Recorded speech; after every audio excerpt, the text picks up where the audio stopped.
Ranjani Shivaswamy and I'm here with one question for Achal Rangaswamy. Achal Rangaswamy is a veteran sales and marketing person, and his 3.5 decades of experience is about all those things that he loves doing: building relationships, traveling across the country on his bullet, and discovering the joy of selling.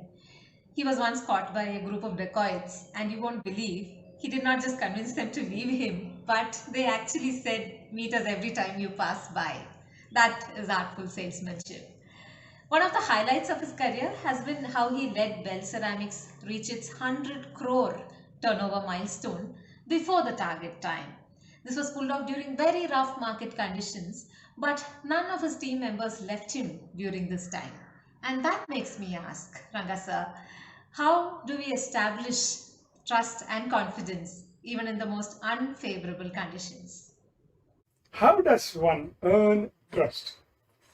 How does one build trust? How does one stay trustworthy? Does sound very challenging in today's highly combative and highly competitive world. But there is a way. Let me spell it out for you. The first thing to do is to listen. Pretty rare thing in today's world where people only hear and don't listen. If you're listening and listening attentively, listening actively, listening with your eyes, your face, and your body, what you probably convey to the other person is, yeah, I know what you're saying. I can understand what you're saying. I can imagine.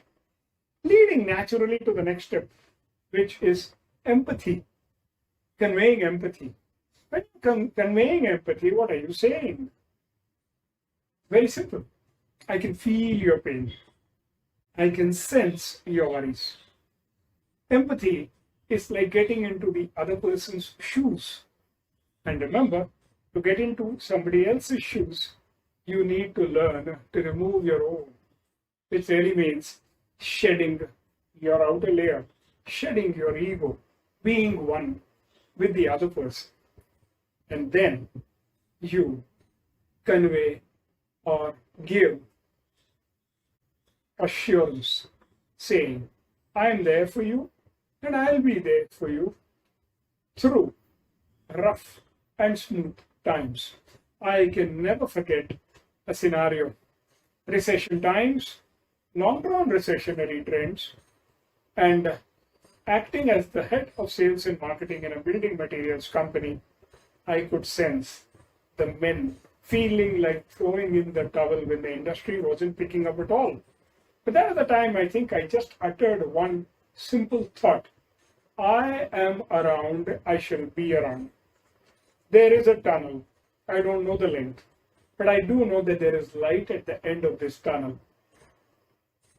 And they all chipped around in their own way. They said, we are there. We are there with you. And we turned things around. We posted a particular figure, a milestone in the history of that organization, and something to feel very, very, very proud of. Another instance was when a customer walked into my house to ask for help regarding a particular equipment that I had sold him quite a few years back. I received him warmly, gave him a cup of tea, and told him very gently that I no longer represent that particular business. I'm in a different business. He said, I know, you did inform me, you sent me a letter. But I know that in this particular business, I can't get better advice from anybody else than you. That was a real tribute. My wife was sitting with us at that point of time and she said, this is great. Someone recognizes you for the simple fact that you're there to provide help anytime, whether you represent that particular firm or not. It was a great compliment that customer gave me. The last thing, demonstrating. Whatever we have talked about, listening, empathizing, giving assurance, is of no use if you don't wrap all that up, tie it nicely, and offer it to the customer in terms of a demonstration of walking your talk, doing what you say you will. LEAD, listen, empathize, offer assurance, demonstrate. I can't think of a better formula, of a better way for you to remember these 4 steps. I do hope that you shall be able to make the world a far better place by being even more trustworthy than you are today. Have fun, enjoy life, earn the trust of people. Take care. All the best.